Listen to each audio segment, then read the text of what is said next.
Hello, it's Haley. I'm back. Long time no talk.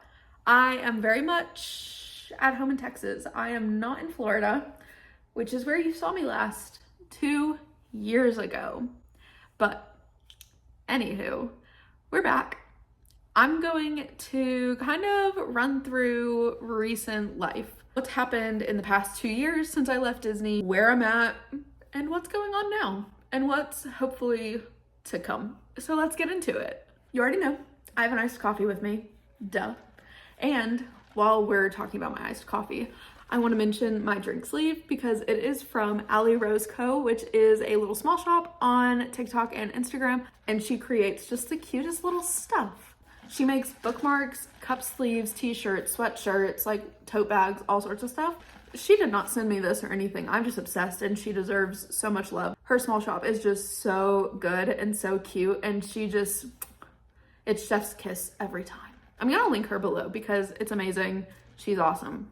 Anyways, basically, here's what's been going on since I left Florida. I left my program November of 2022, and I did leave like a month and a half early for mental health reasons, which I never really talked about. It had nothing to do with Disney itself because Disney is my happy place.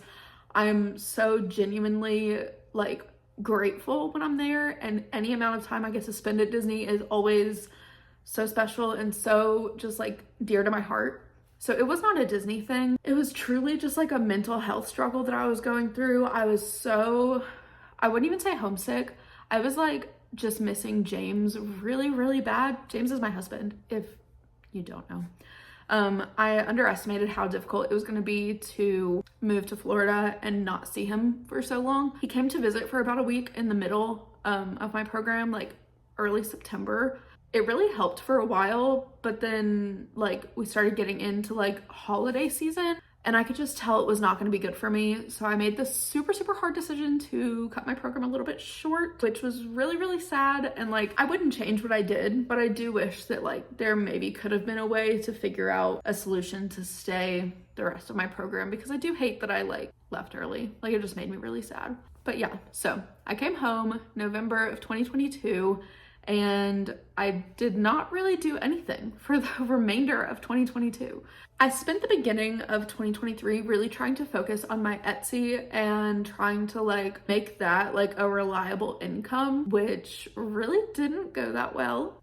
I was just not as passionate about it as I feel like I should have been if I really wanted to make it work. I just didn't put enough time and effort into it, and that's really my fault. Like I made a few sales here and there, but it just was not sustainable at all. And so I kind of gave up on it for a while and got really lazy with my Etsy for a hot minute. I ended up jumping back into school, which is something I always really struggle with after a program. I just come home and I just don't want to, you know? School has been a very long journey for me, but I did start back into school. I believe it was July of 2023, and I have been in it nonstop since, and it is December of 2024. However, very exciting news, because come the end of June of 2025, I'm gonna be done. I'm going to be done with school, and I'm going to get my bachelor's in graphic design. I'm so excited. I cannot believe I'm almost done with school. It's literally been the longest journey ever. Again, fully my fault, and I own up to it. I made it way more difficult than it needed to be because I could not stay away from Disney, and that's fully my fault. So it is what it is. I wouldn't trade my programs for the world. I'm so grateful, like I said, anytime I get to spend at Disney. And so I have no regrets other than maybe wishing I would have stayed in school more frequently, or like been in school on my program so that like I didn't get into that lazy mindset. But it doesn't matter. I'm finally about to be done with school, and it's really, really exciting, and I can't wait. I only have 5 classes left. I'm in 2 classes right now that are about to wrap up, and then we have 2 weeks of Christmas, and then I'm pretty sure it's like nonstop class from the beginning of January. There might be like a week for spring break, possibly. I don't know. Online school really sucks with like break time. I think I have like 1 week off somewhere in the middle of my last 5 classes, which will be so helpful because I get burnt out so easily with school. But it's almost done, and I can't wait for June to roll around. I can't wait to be done with school. It's gonna feel so good. Okay, so there's that. So then with work, I basically didn't have a job from November of 2022 when I got home until about mid-October, late October-ish of 2023. So I went like almost a whole year without working. And then last Christmassy time, I got a seasonal job at Target and I worked quite a bit, but I truly just did not like the job. I just was having a really hard time like fitting in at that store. And it was the third Target that I've ever worked at. And I feel like I've never really like struggled to fit in the way I did at that location. I don't know what it was about it. The vibes were just weird. I don't know. I just didn't mesh with anybody there, and it made it really hard to like work, honestly, which like I don't want to sound like a crybaby and be like, if I can't have friends, I can't have a job, but like work is just so much harder when you're not, like whenever you don't have anyone to talk to, anyone to just like vent to, like not having someone to go to as a friend at work really is hard. That was just a job I needed a friend. So it just didn't work out. Nothing against Target or that location, really just didn't vibe with the people, you know? So I ended up not staying on after seasonal like I had originally wanted to do. I planned on working seasonally and then trying to stay on like as part-time just to like keep working while doing school, but it just didn't work out. So then I ended up not working from like January to like end of March, because early April I got hired at Michael's, the craft store, and I have been there ever since, and it is mid-December now. I really enjoy it, honestly. It's super easy. It's really chill. I actually spend so much time listening to audiobooks because we can work with our headphones for like the first 4 hours of the specific shift that I work because the store's not open at the time. I work at 5 a.m. when I do work. I always go in at 5 a.m., which was really, really hard at first, but honestly, I kind of love it because the first 4 hours of my shift, the store's not even open. It's kind of amazing. I just stock the shelves and listen to audiobooks basically for the first 4 hours every day. And then I usually get off between like 11 and 12. So by noon, I've already had a whole work day, which is kind of awesome to like come home and already feel like you've accomplished something. I don't know. I really like it, honestly. I don't know if it's something that's going to be like super long-term moving forward, just because I am about to be done with school and I would obviously prefer to find a job that uses my degree that I have gone through so much stress to obtain. So I don't know how much longer I'll be there, but for now I'm just enjoying this easy little job that lets me listen to audiobooks all day because I'm very into books now, which leads me to my next topic, which is books. I literally, okay, slight backtrack, mid 2023. We're talking like June, July. So about the time I got back into school, honestly, I went to Target and there was a book sale and I kept seeing so many TikToks about reading and books and good books and like just all sorts of stuff. And I was like, you know what? I'm gonna give it a shot. I haven't read a book for fun since Twilight was premiering, you know what I mean? Like the last book that I read for fun was literally Breaking Dawn in high school before the movie came out. That's the last time I read a book for fun. So I was like, okay, you know what? We're gonna give it a shot. I would love to read. I would love to have a hobby that's not on a screen. Like, I think it could be really fun. I have friends that read. We're gonna try it. So I picked up 2 Colleen Hoover books, which like I know that she's like hit or miss, whatever. But I will say that these books were so easy to get into and they were such quick, easy reads for me. I picked up Layla and Verity and I loved both. Layla was the first one I read. It took me a while to get through because I wasn't even like into reading at the time. I was kind of like on the fence still, even though I bought the books. I was just like, I don't really know if I want to do this or not. So then I finished Layla. It took me literally like 3 weeks to read a 300-page book, which was kind of sad considering I didn't have a job or anything to do other than school, beside the point. And then basically as soon as I finished Layla, I picked up Verity. And Verity, I read it in less than 24 hours. Verity was so good and I wish I would have read it first. It literally hooked me like immediately and I was instantly interested and I literally couldn't put it down. I think I stayed up until like 2 a.m. reading it the day I started it. And I think I woke up at like 6 a.m. whenever James left for work to pick it back up because I was so excited to read. Like the only reason I slept that night was because I had to. And yeah, it was so good. And I just want to say shout out to Colleen Hoover and Verity for getting me into reading because last year, 2023, I only read 6 books. Okay, so I just got on my laptop to look at my Goodreads while I'm filming on my phone, and in 2023, I set a challenge of 10 books, which I set in June or July whenever I bought Layla and Verity. I set this goal of 10 books for the year. Okay, that gave me 6 to 7 months to read 10 books. I read 6, okay?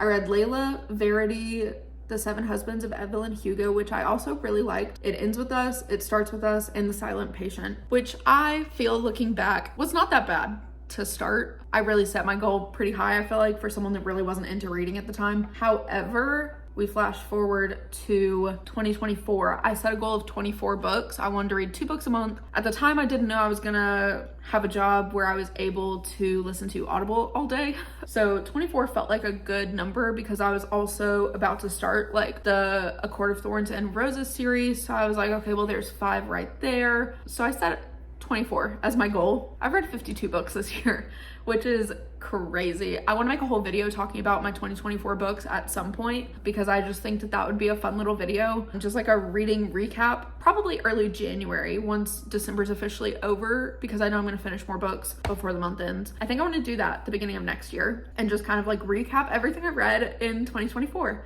because I've read a lot and I'm going to finish. If I'm at 52 now, I feel like I might end up at like 56, just depending. I don't work that much coming up, but I'm already halfway through 1 audiobook. I'm in the middle of a book on Kindle Unlimited, and I'm reading like the physical Throne of Glass series. I'm on book 2, like 60-ish% through it. So I don't know. I really think that I could get 56, 57 maybe even for the year, and that's the goal. So we'll see what happens. Early January, I would love to make like a completed what I read in 2024 reading recap type of video. I think that would be really fun. So we've touched on school, work, books. Dare we touch on the Eras Tour? For my fellow Swifties, the Eras Tour has consumed our lives for the past almost 2 years now, and it just wrapped up last weekend. Today is actually Taylor Swift's birthday. Shout out to Taylor. Had to obviously wear Taylor merch today because that's our girl. But yeah, the Eras Tour. I was lucky enough to go to Arlington Night 1, which was only the 5th show on the tour, which is insane considering the fact that she ended up doing like over 140, almost 150 shows. And I'm so grateful that I was able to attend one. Truly just thankful, you know? I know not everybody got to go. I know not everybody got to experience it. Here's what happened. I was going into the week before the Arlington shows, literally crying every single day. As bad as that sounds, literally crying every single day because I didn't think I was gonna get to go to the show or like any of them. She had 3 stops in Arlington. I didn't think I was gonna get to see a single night of the show. The day that like the last minute queue opened on Ticketmaster for the Arlington shows, one of my friends on my Swiftie Twitter DM'd me and she was like, hey, please don't tell anyone, but if you want it, I have a pre-sale code for you. I would love to give it to you because I don't need it. My friend bought me tickets. Like, I'm already good. If you want this code, you can have it. And I started bawling.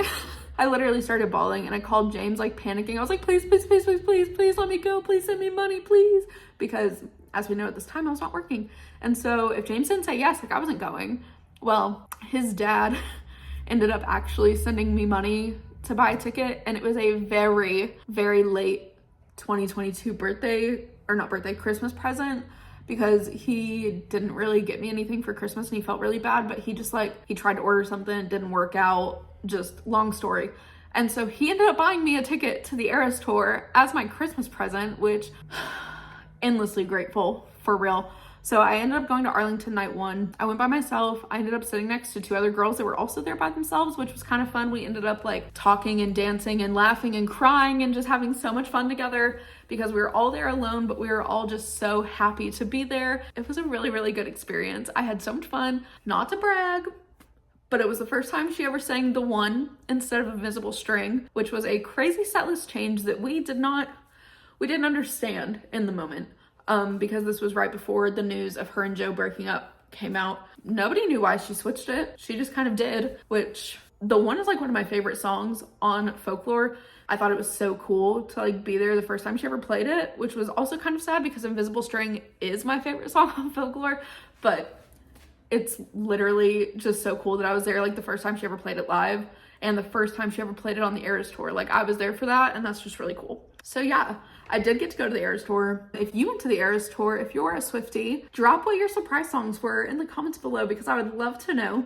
I had Sad, Beautiful, Tragic on guitar and Ours on piano. This was prior, way before the land of crazy, insane, heartbreaking mashups entered the chat. So I only had 2 songs, but I know some people out here had like 6 some nights, just depending on what Taylor did. But yeah, drop your surprise songs below because I would love to know what you got. I loved that part of the Eras tour and hopping on a grainy live stream every night to listen to them and see what the heck she was gonna do. Also, I don't know how I forgot this. The plan when I graduate in June is for me and James to take a little post-grad late birthday trip to Disney. So I really hope that that works out. That's the plan right now. I'm really hoping that we can make that happen because I've not been to Disney in like 2 years. At that point, it's gonna be like 2.5 years. And it would just be so special to celebrate my graduation and like a late birthday because my birthday is May 31st. I should be done with school June 30th. So like sometime in July, August, September, around there, going to Disney and just to celebrate it because it's been a lot of work and I'm really excited for it to be over and done. And there's nothing cooler to me than going to Disney with James. So that's the plan. I kind of want to make a video planning it with y'all, like a hypothetical Disney trip. I think that could be fun. So I don't know, stay tuned because hopefully there's a post-grad birthday bash Disney trip in the future. Yeah, I just wanted to kind of recap life over the past 2 years, say hi, and let y'all know that I want to start making videos again. I really want this to still stay like Disney related, whether it's talking about like movies that just came out or doing little like mystery pack unboxings, what's in my park bag, tips and tricks when you're at the parks, planning fake vacations, like because I just do that like in my free time, just whenever I'm feeling Disney homesick, I just hop on my laptop and plan a fake vacation that I know I'm not actually gonna book. I think it would just be fun to just like make some Disney content with y'all because I miss making YouTube videos. It was so fun and I wish I would have done more of it. So I think I'm back. It's gonna be mainly Disney stuff with like Taylor Swift, books, cats, coffee, that kind of stuff like sprinkled in. I just want this channel to be me, but still Disney centered. So that's the plan. That's where we're at. I'm excited to be back on YouTube. Hopefully I can stick to it and actually start making some fun videos and just get back into the swing of it because I think it would be so fun. And it would really make me feel better about how much I miss Disney on just a daily basis. So hopefully y'all are excited for that. I can't wait to start making videos again. I'm happy to be back. Hopefully I will see you guys soon in the next one. Don't know what it's gonna be, don't know when it's gonna be. I'm gonna get it all worked out and we're gonna get back into this. So thank you for watching this video. If you stuck till the end, thank you, because all I did was ramble and hopefully you're still here. I'm happy to be back, happy to have y'all. I'll see you in the next one.